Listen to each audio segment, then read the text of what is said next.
Hello friends, welcome back to our YouTube channel computer study centre. मैं हूं आपका दोस्त सुनील कुमार और स्वागत करता हूं अपने इस चैनल पे। हम सीख रहे हैं problem solving through Python language और आज के इस क्लास में हम सीखेंगे फॉर लूप को इम्प्लीमेंट करना। पिछले क्लास की अगर मैं बात करूं तो पिछले क्लास में हमने व्हाइल लूप को इम्प्लीमेंट करना सीखा था और आज के इस क्लास में हम फॉर लूप को इम्प्लीमेंट करना सीखेंगे। ये लूप क्या होता है इसके बारे में हमने पिछले क्लास में डिस्कस किया हुआ है कि इटरेटिव टाइप का अगर कोई प्रॉब्लम है तो उसको सॉल्व करना होता है तो हमें लूप की जरूरत पड़ता है। और लूप हमने बताया था कि दो टाइप के होते हैं जिसमें कि एक व्हाइल लूप होता है और एक फॉर लूप होता है। और व्हाइल लूप को हमने पिछले क्लास में डिस्कस कर लिया था और आज की इस क्लास में हम फॉर लूप को डिस्कस करेंगे। ठीक है, तो फॉर लूप को इम्प्लीमेंट करने से पहले हमें फॉर लूप के सिंटेक्स के बारे में जानना होगा। तो सिंटेक्स मैंने यहाँ पे ऑलरेडी लिख रखा है। इधर आप लेफ्ट साइड की तरफ देखेंगे तो आपको ये सारे सिंटेक्स दिख रहे होंगे, जिसमें कि पहले जो लिखा हुआ है रेड कलर से आप यहाँ पे देख सकते हैं वो आपका कीवर्ड है जो कि फॉर है। यहाँ पे ये इंडिकेट करता है कि हम जो यूज कर रहे हैं, जो स्टेटमेंट यूज कर रहे हैं, जो हम कीवर्ड यूज कर रहे हैं, ये अपना फॉर लूप है। फॉर एक कीवर्ड है जो रेड कलर से मैंने लिख रखा है। यहाँ पे एक इन भी लिखा हुआ है तो इन भी एक कीवर्ड ही है। ठीक है, कीवर्ड क्या होता है? तो कीवर्ड एक रिजर्व वर्ड होता है। अगर हम देखें कि हमारा कीवर्ड हो गया, अगला जो लिखा हुआ है इटरेटर वेरिएबल, इटरेटर वैर, तो इसका मतलब क्या है कि ये एक वेरिएबल हम यहाँ पे बनाएंगे। जैसे कि हमने पिछले क्लास में एक आई नाम का वेरिएबल बनाया था जिसकी वैल्यू हमेशा चेंज होते रह रहा था। देखिए हमारा जो प्रॉब्लम है वो पिछले वाला ही प्रॉब्लम है। अगर प्रॉब्लम को अगर डिस्कस करें तो यहाँ पे लिखा हुआ है write a program to print a table. ठीक है, हम पिछले ही वाले क्वेश्चन को ही इस पे इम्प्लीमेंट कर रहे हैं ताकि आपको बेहतर समझ में आए, इसलिए हमने पहले प्रॉब्लम को डिस्कस नहीं किया, डायरेक्ट हमने लूप पे आ गए थे। ठीक है, तो कहने का सिंपल सा मतलब ये है कि हम टेबल प्रिंट कर रहे हैं और टेबल में हमने कल के क्लास में समझा था कि कोई भी नंबर है तो उस नंबर को 1 से लेके 10 टाइम्स तक हमें मल्टीप्लाई करके प्रिंट करना होता है ना। अगर आप हमारे प्रीवियस वीडियो को नहीं देखे हैं तो मैं ये रिकमेंड करूंगा कि प्लीज आप पहले उसे देख ले ताकि बेसिक जो कॉन्सेप्ट है वो आपका क्लियर हो सके टेबल प्रिंट करने के। ठीक है, तो आज हमारा मेन मोटिव जो है वो है फॉर लूप को इम्प्लीमेंट करना और उसको हम टेबल प्रिंट करके इम्प्लीमेंट करने वाले हैं। ठीक है, तो यहाँ पे हमें एक वेरिएबल बनाना है और यहाँ पे वो वेरिएबल होगा जिसका value time to time change होते रहेगा। ठीक है, इन एक कीवर्ड है जो कि क्या करेगा, सीक्वेंस डेटा को इस वेरिएबल में स्टोर करने का काम करेगा। ठीक है, तो ये है इन कीवर्ड का यूज। अब सीक्वेंस क्या है? तो सीक्वेंस यहाँ पे रोल करता है डेटा टाइप का। ठीक है, यहाँ पे ये क्या है, अपना डेटा टाइप है। डेटा टाइप हमारे पास बहुत सारे टाइप के होते हैं पाइथन में, लेकिन सीक्वेंस एक विशेष प्रकार का डेटा टाइप होता है। ठीक है, अगर मैं इसके टाइप की बात करूं कि इसमें कितने टाइप होते हैं, सीक्वेंस डेटा टाइप पाइथन में 3 तरह के होते हैं। ठीक है, अगर मैं तीनों को यहाँ पे एक्सप्लेन करूं तो आप यहाँ पे देख सकते हैं जो पहला टाइप होता है वो होता है लिस्ट। ठीक है, जो दूसरा टाइप होता है वो होता है टपल एंड जो थर्ड होता है वो होता है डिक्शनरी।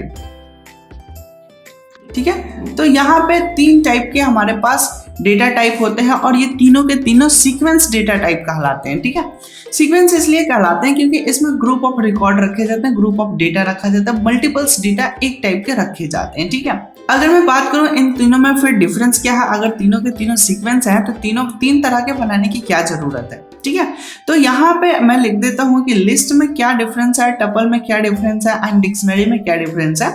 तो यहाँ पे आप समझें कि लिस्ट की जो वैल्यू होता है उसको हम चेंज कर सकते हैं। ठीक है, चेंज वैल्यू, बट टपल जो सीक्वेंस डेटा टाइप होता है इसकी जो वैल्यू होता है उसको हम चेंज नहीं कर सकते हैं। ठीक है, नॉट चेंज वैल्यू।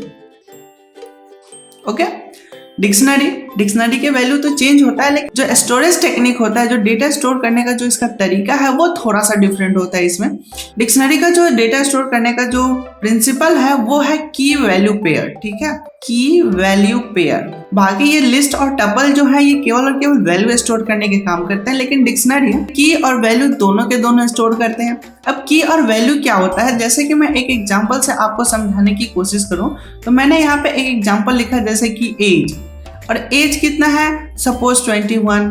ठीक है, नेम, तो नेम कितना हो गया, नेम मान लीजिए कि हमने यहाँ पे लिख दिया सुनील। ठीक है, तो ये हमने डबल इन्वर्टेड कॉमा में स्ट्रिंग लिख दिया। तो कहने का मतलब कि ये अपना कहलाएगा की और इस राइट साइड वाला डेटा क्या कहलाएगा, वैल्यू। तो ये की और वैल्यू दोनों के दोनों स्टोर करने का काम करता है, ठीक है। तो आई होप कि यहाँ पे आपको सीक्वेंस डेटा टाइप समझ में आ गया होगा। अब बात आती है कि सीक्वेंस बनता कैसे है, ठीक है। सीक्वेंस बनाने के लिए हमें एक फंक्शन का यूज करना पड़ता है और उस फंक्शन का नाम होता है रेंज फंक्शन, ठीक है।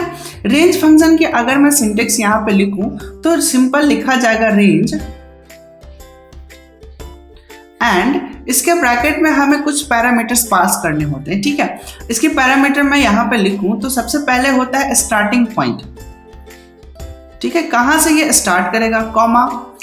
दूसरी बात होते हैं यहाँ पे स्टॉप वैल्यू, हम कहाँ पे स्टॉप करने वाले हैं। लेकिन एक्चुअली अगर हम बात करें कि इसका जो फंडा होता है कि स्टॉप +1, यानी कि आपको एक एक्स्ट्रा देना होता है। जैसे कि मान लीजिए कि आप कोई भी सीक्वेंस को 1 से स्टार्ट करते हैं और 10 तक ले जाना चाहते हैं, तो स्टार्टिंग वैल्यू तो 1 हो गया, लेकिन स्टॉप वैल्यू 10 + 1 यानी कि 11 आपको देना पड़ेगा। अगर आप 10 देंगे तो वो क्या करेगा कि 1 से लेकर 9 तक ही प्रिंट करेगा या फिर 9 तक ही उस डेटा को स्टोर करेगा, एक कम करता है, ठीक है। इसलिए हम यहाँ पे स्टॉप वैल्यू +1 यानी कि हम एक वैल्यू एक्स्ट्रा यहाँ पे देंगे। आई होप कि ये बात आपको समझ में आ रही है। अगर नहीं आ रही तो कोई बात नहीं, जब हम इसका प्रैक्टिकली देखेंगे तो वहां पे आप इसको बेहतर समझ सकते हैं, ठीक है। ये होने के बाद एक और हम इसमें पैरामीटर पास करते हैं और वो पैरामीटर क्या होता है, तो स्टेप वैल्यू, स्टेप, ये कितने के स्टेप में हम सीक्वेंस बनाना चाहते हैं, ठीक है। अगर मैं यहाँ पे एक एग्जांपल दूं कि सपोज अगर हमारा स्टार्टिंग वैल्यू हो गया 1 और स्टॉप वैल्यू हो गया 6 और स्टेप हो गया 1, इसको हम कॉमा से सेपरेट करते हुए लिखेंगे तो इसका आउटपुट कैसा आएगा, तो इसका आउटपुट कुछ इस तरह से आएगा। मैं नीचे अलग कलर से लिख लेता हूं, 1 2 3 4 5, ओके। ये यहां तक प्रिंट होगा, क्यों, क्योंकि 6 जो हमने वैल्यू दिया है ये इससे एक कम तक ही प्रिंट करेगा, ओके।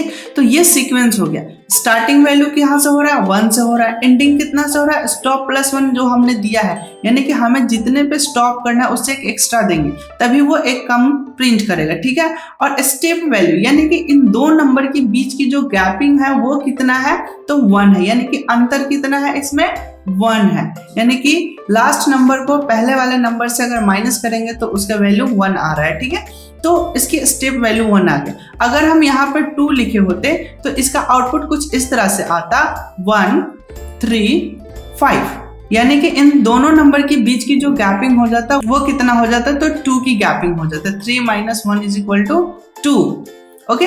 तो कुछ इस तरह से ये काम कर रहा होता है, ठीक है। तो रेंज भी आपने समझ लिया, रेंज के सिंटेक्स भी देख लिया और यहाँ पे हमने समझ लिया कि जो हमारा सीक्वेंस डेटा टाइप होता है वो 3 तरह के होते हैं, लिस्ट, टपल और डिक्शनरी। और हमें अगर लिस्ट या टपल या कोई भी सीक्वेंस बनाना है तो हम रेंज का यूज करेंगे, ठीक है।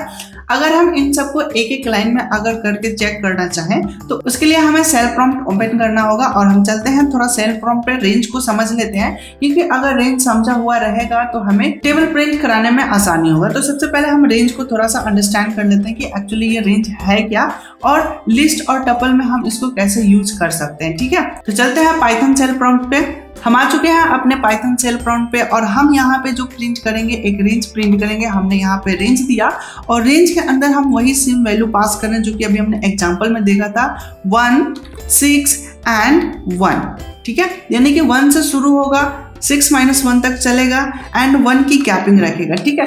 लेकिन इतना लिख देने से हमारा आउटपुट नहीं आएगा। अगर मैं जस्ट एंटर बटन प्रेस करूं तो यहाँ पे आप देख सकते हैं कि ये जस्ट वही कॉपी पेस्ट कर दिया, यानी कि रेंज बता दिया कि यहाँ पे 1 से लेकर 6 तक है, लेकिन हमें 1 से लेकर 6 तक वैल्यू प्रिंट करना है। तो किसी ना किसी सीक्वेंस डेटा टाइप में हमें कन्वर्ट करना पड़ेगा, यानी कि टाइप कास्ट करना पड़ेगा। तो हम सिंपल लिस्ट में हम पहले करके दिखाते हैं आपको। लिस्ट हम बना रहे हैं और इस लिस्ट में कितने का लिस्ट हो, इस लिस्ट के मेंबर्स अगर हम बनाए तो लिस्ट में हम वही रेंज पास कर देते हैं जो कि 1 से शुरू हो रहा है, लास्ट 6 - 1 तक रहेगा और इनके बीच की जो गैपिंग होगा वो कितना होगा, 1 होगा, ठीक है। और इसकी ब्रैकेट हमने क्लोज कर दिया। तो यह हमारा रेंज हो गया और ये रेंज किसके अंदर है, लिस्ट के अंदर। यानी कि हमने एक प्रॉपर लिस्ट बना लिया और उस लिस्ट में क्या है तो 1 से लेके 5 तक का डेटा है। आप यहाँ पे आउटपुट देख सकते हैं, ये लिस्ट बन चुका है। और हाँ, लिस्ट की पहचान क्या होता है, तो लिस्ट की अगर हम पहचान कराएं तो यहाँ पे आप देख सकते हैं कि ये जो आउटपुट आया है वो स्क्वायर ब्रैकेट के अंदर आया है। ठीक है, अगर आपको पहचानना हो कि ये लिस्ट है या टपल है तो वो आप बड़े ही इजिली आइडेंटिफाई कर सकते हैं, बिकॉज कि इसका जो आउटपुट आया है वो स्क्वायर ब्रैकेट में आया। ठीक है, सेम चीज अगर मैं टपल के साथ करूं और टपल के ब्रैकेट के अंदर हम फिर से रेंज पास कर देते हैं और रेंज में हम सेम वैल्यू पास करेंगे 1, 6 एंड 1। मैं छोटा वैल्यू इसलिए ले रहा हूं ताकि आपको समझने में कोई समस्या ना हो। अगर हम बड़ा नंबर लेंगे तो वो वहां तक प्रिंट करेगा, कोई दिक्कत नहीं आएगा, है ना। एंटर हमने जैसे प्रेस किया, यहाँ पे एक समस्या आ गया। समस्या ये है कि हमने ब्रैकेट नहीं लगाया था। ठीक है, फिर से हम इस प्रॉब्लम को सॉल्व करते हैं, क्योंकि बाय मिस्टेक हमने एंटर कर दिया था विदाउट ब्रैकेट लगाए हुए। तो मैं फिर से टपल टाइप करता हूँ।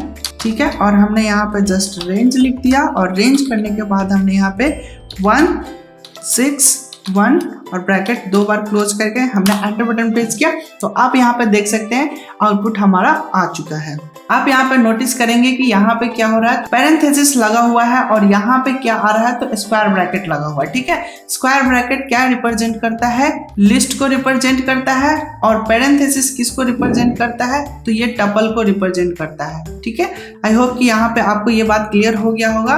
और जैसे कि हम बात करें कि लिस्ट की वैल्यू को हम चेंज कर सकते हैं बट टपल की वैल्यू को हम चेंज नहीं कर सकते। तो ये तो हो गया रेंज फंक्शन के साथ हमने लिस्ट बना लिया। ठीक है, तो इसी कॉन्सेप्ट को हम यूज करते हुए हम टेबल भी प्रिंट करा सकते हैं। ठीक है, चलिए हम देखते हैं कि हम कैसे प्रिंट करा सकते हैं। तो सिंपल हमने लिस्ट लिखा, लिस्ट में हम पास कर देते हैं रेंज और रेंज हम कितने का बनाना चाहते हैं तो मैं वो रेंज इस बीच में लिख लेता हूँ और ब्रैकेट मैंने पहले लगा दिया ताकि छूटे ना।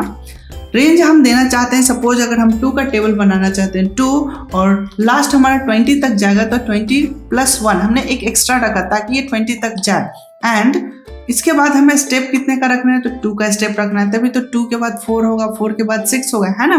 तो हम जस्ट एंटर बटन प्रेस करेंगे तो आप देख सकते हैं कि आउटपुट आ चुका है 2 से लेकर के 20 तक। ठीक है, और भी रेंज के साथ कुछ इंटरेस्टिंग चीजें हैं जिसको हम वो भी बता देते हैं। ठीक है, सेम कोड करते हैं जैसे कि हमने लिस्ट लिखा और लिस्ट लिखने के बाद हमने रेंज लिखा और रेंज में हमने सिंपल 1 वैल्यू पास कर दिया 6 एंड ब्रैकेट बंद कर दिया। अभी देखिए रेंज में हमने केवल एक सिंगल वैल्यू पास किया। क्या आपके हिसाब से ये एरर है? अगर आपके हिसाब से लगता है कि यहाँ पे एरर आएगा तो ये गलत है। ठीक है, यहाँ पे अगर सिंगल वैल्यू दिया जा रहा है दैट मीन्स कि ये स्टॉप वैल्यू है और स्टार्टिंग वैल्यू बाय डिफॉल्ट वो 0 रख लेता है। तो जैसे हम एंटर बटन प्रेस करेंगे आप यहाँ पे देख सकते हैं कि इसका आउटपुट आ चुका है और जो कि 0 से लेकर 5 तक है। हमने रेंज में कितना दिया 6, बट 6 का मतलब क्या हो गया 6 - 1 5 तक। ठीक है, तो ये अपना लिस्ट 0 से लेकर 5 तक प्रिंट हो चुका है। तो हम सिंगल वैल्यू भी पास कर सकते हैं, डबल वैल्यू भी पास कर सकते हैं। अगर हम स्टेप की वैल्यू पास ना करें तो वो बाय डिफॉल्ट 1 रख लेगा। अगर आपको स्टेप की वैल्यू कुछ और रखना है तो आपको मैंडेटरी है कि स्टेप वैल्यू देना ही देना है। तो मुझे उम्मीद है कि ये रेंज जो फंक्शन है ये आपको बेहतर क्लियर हो चुका होगा। अब हम इन सबको यूज करते हुए एक प्रोग्राम बनाएंगे और प्रोग्राम में हम फॉर लूप को यूज करेंगे और फॉर लूप को यूज करके हम एक टेबल को प्रिंट करने वाले हैं और बहुत ही बेहतरीन तरीके से। ठीक है, तो मैं इन सबको थोड़ा रफ कर दूं और थोड़ा लॉजिक में समझा दूं। अभी हमने जो समझा है ये अपना डेटा टाइप हो गया और रेंज हो गया। अब मैं इन सबको क्लियर कर देना चाहूंगा और अब हम फॉर लूप को जरा डिस्कस करेंगे। ठीक है, ताकि हमें बेहतर समझ में आए कि हम करने वाले क्या हैं। अब हम फॉर लूप को इम्प्लीमेंट करने वाले हैं। तो हमारा जो टास्क है वो क्या है, टेबल प्रिंट करना है। पहले हम रफ कर लेते हैं। हमारे पास एक नम नाम का वेरिएबल है जिसमें कि कोई वैल्यू आ रहा है, यूजर द्वारा इनपुट होगा, है ना। तो वो इनपुट कितना हो गया 5 हो गया। इनपुट होने के बाद और हमें क्या करना है कि प्रिंट करवाना है 5 को 1 से मल्टीप्लाई करा के, ठीक है, 5 को 2 से मल्टीप्लाई करा के, 5 को 3 से मल्टीप्लाई करना है, 5 को 4 से मल्टीप्लाई करना है एंड सो ऑन आगे बढ़ते बढ़ते 5 को 10 से मल्टीप्लाई करना है। ठीक है, तो हमें जरूरत क्या है, हमें इस रेंज की जरूरत है ना। 1 से लेकर के 10 तक के रेंज की जरूरत है। 5 तो हमें यूजर द्वारा मिल ही गया है, बट हमें रेंज क्या चाहिए, हमें ये रेंज चाहिए कि हमें 1 से लेकर के 11 माइनस 1 तक और स्टेप वैल्यू 1 चाहिए, है ना, ये चीज हमें चाहिए। तो इसी चीज को हम इम्प्लीमेंट करते हैं। तो अगर मैं यहाँ पे इसका एल्गो लिखूं, एल्गोरिदम, तो हमारा क्या हो जाएगा, फॉर लूप हो जाएगा। फॉर लूप के साथ हमें इटरेटिव वेरिएबल बनवाना पड़ेगा, ठीक है। ये जो वैल्यू है, ये जो सीक्वेंस अगर किसी न किसी वेरिएबल में तो हम होल्ड कराएंगे ना, तो हमें यहाँ पे एक आई नाम का वेरिएबल बनाना पड़ेगा। तो हम जस्ट यहाँ पे एक आई नाम का वेरिएबल बना लेते हैं, जो कि इटरेटिव वेरिएबल का काम करेगा, जिसकी value time to time change होगा और उस चेंज किए गए वैल्यू को नम के साथ हम मल्टीप्लाई करके आउटपुट लाने वाले हैं, ठीक है। अब हम यहाँ पे कीवर्ड लिखेंगे इन का मतलब में, और में क्या आ जाएगा, रेंज आ जाएगा, ठीक है, RANGE। आप ध्यान रखेंगे रेंज को स्मॉल में लिखेंगे और इसकी वैल्यू हमें क्या पास करना है, हमें 1 से लेकर के 11 माइनस 1 तक और स्टेप वैल्यू 1। अगर स्टेप वैल्यू नहीं भी देंगे तब भी एग्जीक्यूट कर जाएगा, ठीक है। अब देखिए क्या होगा, हमें पता है कि इसका आउटपुट क्या आने वाला है, 1 2 3 4 5, है ना, ऐसे करते करते 10 तक आएगा। इनका काम क्या होता है कि एक बार जब लूप चलेगा तो 1 को आई में रखेगा, फिर दूसरी बार जब लूप चलेगा तो 2 को आई में रखेगा, फिर तीसरी बार जब लूप चलेगा तो फिर 3 आई में आएगा। इसी तरह से एक एक बार आई में एक एक वैल्यू बारी बारी से आते जाएगा और जैसे जैसे ये बारी बारी आते जाएगा तो हम क्या कर लेंगे, प्रिंट कर लेंगे। प्रिंट क्या करना है, तो हमें प्रिंट करना है नम इंटू आई, ओके, क्योंकि नम में कितना आ चुका है, तो 5 है और 5 into 1, 5 into 2, 5 into 3, 5 into 4, 5 into 5 और इसी तरह से 5 इंटू 10 तक हमें कर लेना है। और जैसे ये खत्म हो जाएगा ये लूप भी हमारा खत्म हो जाएगा और लूप खत्म होने के साथ साथ हमारा प्रोग्राम भी बन चुका है, हमारा आउटपुट आ चुका होगा, ठीक है। तो चलिए इन एल्गोरिदम को हम इम्प्लीमेंट करते हैं अपने कोड के अंदर। तो फिर से हम अपने फाइल को ओपन करते हैं। हमने यहाँ पे न्यू फाइल ले लिया है। न्यू फाइल लेने के बाद अब हम इसमें कोड करेंगे, है ना। तो कोड करने के लिए सबसे पहले हमें यूजर से इनपुट लेना है नम के अंदर। तो हमने नम लिख लिया, इसके अंदर हमने असाइन करा लिया और इंट टाइप के वेरिएबल को हम इनपुट करेंगे इनपुट फंक्शन के द्वारा। और हम एक मैसेज दे देते हैं। मैसेज क्या है हमारा, इंटर अ नंबर, ठीक है। ये यूजर को मैसेज जाएगा क्योंकि यूजर समझ सके कि उसको करना क्या है। तो नंबर इनपुट हो गया इंट टाइप का और वो नम में चला गया। अब आपको क्या करना है, तो आपको फॉर लूप का इम्प्लीमेंटेशन करना है। तो सिंपल हमने फॉर लूप लिखा और आई लिखा। आई एक वेरिएबल है इटरेटिव टाइप का। एंड इन हमने लिखा और फिर हमने रेंज दिया और रेंज में हमने क्या दिया, 1 से लेकर के 11 एंड 1 का स्टेप रखना है, ठीक है। और हमने इसको किया और ब्लॉक बनाया। ब्लॉक बनाने के बाद हमें क्या लिखना है, प्रिंट फंक्शन लिखना है। और प्रिंट में हमें क्या प्रिंट करवाना है, तो हमें नम इंटू आई प्रिंट करवा लेना है, ठीक है। आई में क्यों लिख रहा हूँ, क्योंकि आई ही वो वैल्यू है जिसमें कि 1 2 3 4 5 ये बारी बारी से रेंज के द्वारा 10 तक उसमें वैल्यू जाएगा और हमें 1 से लेकर 10 तक ही वैल्यू को मल्टीप्लाई कर करके हमें प्रिंट कराना है, ठीक है। एक और मैं स्टेटमेंट लिख लेता हूँ। अभी देखिए एंटर जैसे मैंने किया वो प्रिंट के जस्ट नीचे कर्सर लाया है, तो इसका मतलब कि लूप में ही है, लेकिन हम लूप से बाहर लिखना चाहेंगे। प्रिंट फंक्शन, मैं यहाँ पे एक जस्ट सिंपल मैसेज दे देता हूँ, टेबल कंप्लीट, ठीक है। टेबल अपना कंप्लीट हो चुका है, ठीक है। अभी जस्ट मैं इसको रन कराऊंगा। तो रन कराने के लिए मैं सिंपल रन पे क्लिक करूंगा, लेकिन उससे पहले ये हमसे सेव करवाएगा। तो सेव करने के लिए हम अपने उसी फाइल को चूज करेंगे। डॉक्यूमेंट में जाते हुए कोड नाम का जो अपना फोल्डर है, इसमें हमने फाइल का नाम दे देते हैं। फाइल का नाम हम क्या रखते हैं, फॉर लूप example.py, ठीक है। ये अपना फाइल का नाम हो चुका है और जस्ट हमने इसको सेव कर दिया। और सेव करने के बाद यहाँ पे अब हमारा रन हो चुका है। एंटर नंबर मांग रहा है, हमने जस्ट 5 दिया और एंटर बटन प्रेस किया। तो यहाँ पे आप देख सकते हैं आउटपुट हमारा आ चुका है 5 10 15 20 25 30 35 40 और 45 एंड 50, ठीक है। यह अपना पूरा का पूरा परफेक्ट हमारा टेबल प्रिंट हो चुका है मात्र 2 लाइन में। पिछले क्लास में हमने जो लूप लगाया था उसमें 3-4 लाइन हो चुके थे, लेकिन इसमें मात्र 2 लाइन में आप देख सकते हैं कि ये सिर्फ यही मात्र कोड है। आई होप कि आपको समझ में आ चुका होगा, लेकिन हम आपको इस बेस पे आपको एक प्रोग्राम देना चाहेंगे। ठीक है, हम कुछ ज़्यादा प्रोग्राम नहीं देंगे, बस इसी में थोड़ा सा ट्विस्ट कर देते हैं कि आपको क्या करना है। सिंपल, आपको कुछ करना नहीं है। जो मैसेज आप प्रिंट कराएंगे वो किस तरह से प्रिंट हो, तो मैं उसका आउटपुट यहाँ पे डिजाइन कर देता हूँ। आपको इस आउटपुट के अकॉर्डिंग प्रोग्रामिंग करने हैं। ठीक है, तो सबसे पहले आपको यूजर से इनपुट करवा लेना है। तो यहाँ पे आपको मैसेज देना है इंटर अ नंबर। ठीक है, और यहाँ यूजर क्या करेगा, कुछ वैल्यू इनपुट करेगा, कुछ भी वैल्यू हो, कोई दिक्कत नहीं है। सपोज मान लेते हैं कि 5 ही इनपुट किया गया, तो आपका वैल्यू, आपका आउटपुट कैसे आना चाहिए, 5 × 1 = 5, 5 × 2 = 10, 5 × 3 = 15। ठीक है, आपका कुछ इसी तरह से आउटपुट आना चाहिए। और लास्ट आपका 5 × 10 = 50। ठीक है, ऐसा आउटपुट आना चाहिए, बिल्कुल फॉर्मेटेड तरीके से, एकदम बिल्कुल बढ़िया तरीके से प्रिंट होना चाहिए। हमने जो अभी प्रिंट कराया है वो सिर्फ इतना हमने प्रिंट कराया है। ठीक है, ये आप देख सकते हैं इधर। लेकिन आपको क्या करना है कि पूरा का पूरा मल्टीप्लाई का सिंबल, इक्वल टू का सिंबल, ये सब कुछ प्रॉपर दिखाते हुए आपको प्रिंट करना है। ठीक है, मुझे उम्मीद है कि आपको समझ में आ गया होगा। ये आपका होमवर्क रहेगा। आप इस प्रोग्राम को दोनों लूप के मदद से बनाएंगे। ठीक है, व्हाइल लूप के साथ एंड फॉर लूप के साथ, दोनों लूप के साथ आप इसको बनाएंगे और बढ़िया तरीके से बनाएंगे। मुझे उम्मीद है कि ये आप कर सकते हैं, क्योंकि आपने बहुत बेहतरीन तरीके से इन सारी चीज़ों को ऑब्जर्व किया है, समझा है।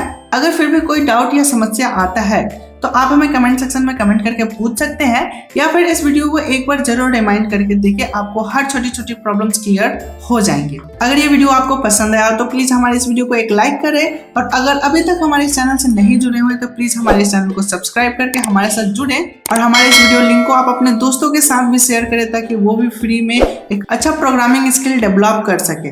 तो आज की क्लास में बस इतना ही। मिलते हैं हम अपने अगले क्लास में कुछ नए प्रोग्राम, नए लॉजिक के साथ। तब तक के लिए धन्यवाद। Take care, bye bye.